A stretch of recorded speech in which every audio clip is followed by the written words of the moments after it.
Looking for the perfect city electric bike but not sure which one is actually worth your money? Today, we're ranking 5 popular options from the most basic pick to the one that truly stands out for everyday riding. Starting off our list in last place, we have the Windone S14. This is one of those bikes that's clearly built for short city hops rather than long, comfortable rides.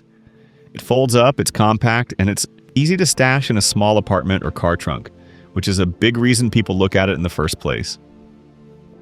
When it comes to features, you do get front and middle suspension, which is actually nice for a small bike like this.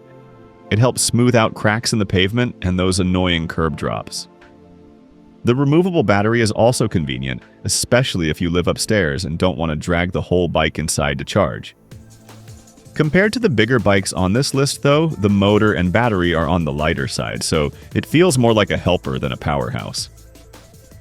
The biggest downside is really those small 14-inch wheels and the modest power. At higher speeds, smaller wheels can feel less stable, especially on rough streets.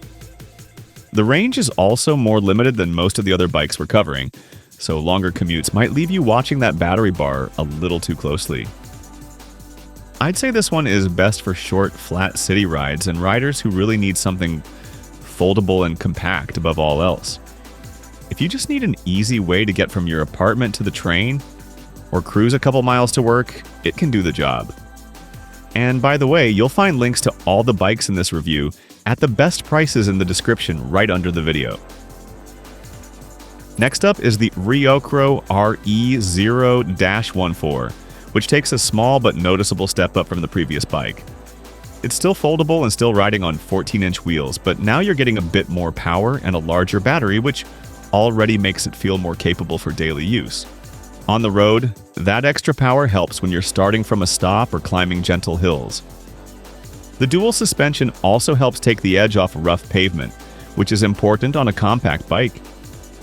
Compared to the Windone, this one feels a little more confident and less like it's struggling when you ask more from it. That said, it still shares some of the same limitations. The small wheels mean it's not the most stable option at speed, and even though the range is better than the last bike, it's still not in the same league as the full-size commuters coming later. Heavier riders or people with longer routes might still find it a bit limiting.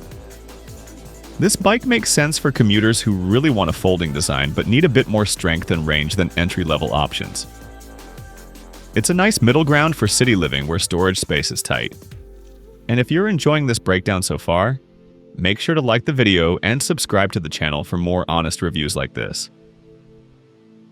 Now we're getting into stronger performers with the ANCHEER folding bike. Even though it still has smaller wheels, the bigger battery and solid motor give it a clear edge over the 2 bikes we just talked about. This one feels much more like a true daily commuter rather than just a short-distance helper. The range is where this bike really stands out in the folding category. With pedal assist, you can stretch your rides much farther, which is great if your commute isn't just a quick trip around the block. The suspension and upright riding position also make it more comfortable over time compared to simpler folding models. However, it's still a compact bike at heart.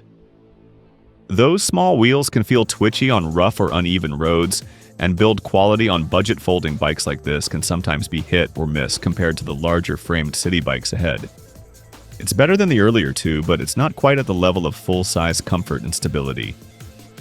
I'd recommend this for riders who want a foldable bike but don't want to sacrifice too much range. If space is limited but you still plan to ride several miles regularly, this one strikes a nice balance before we move into full-size commuters. Now we step into full-size city bike territory with the Gotrax Dolphin. Right away, those 26-inch wheels and step-through frame make a big difference in comfort and stability compared to all the smaller folding bikes earlier on the list. This bike feels much more like a traditional bicycle, just with electric help. The larger wheels roll more smoothly over cracks, potholes, and uneven pavement.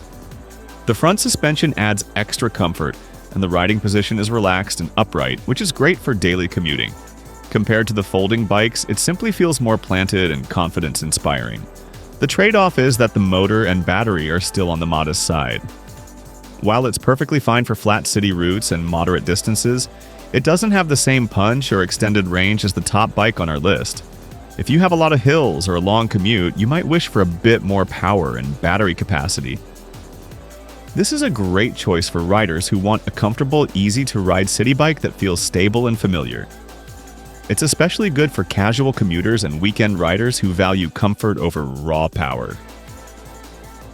At the top of our list, we have the Vivi City Bike. This one brings together the comfort of a full-size frame with stronger power and longer range, which is why it earns the #1 spot in this lineup. On the road, the bigger battery and stronger motor really make a difference. Hills feel easier, longer commutes feel less stressful, and you don't have to constantly worry about running out of charge. The 26-inch wheels and step-through frame make it comfortable and approachable for a wide range of riders, and the gears give you more control when you want to pedal along with the motor. It's not perfect, of course. Like many budget-friendly electric bikes, some of the smaller components may not feel as premium as high-end brands. But compared to the others in this group, it offers the best mix of power, range, and everyday usability for city riding. If you want one bike here that can handle daily commuting, longer weekend rides, and the occasional hill without feeling underpowered, this is the one I'd point you toward. If any of these bikes caught your eye, check out the links in the description to see the top options at the best prices. And don't forget to like the video and subscribe to the channel so you never miss our next electric bike review.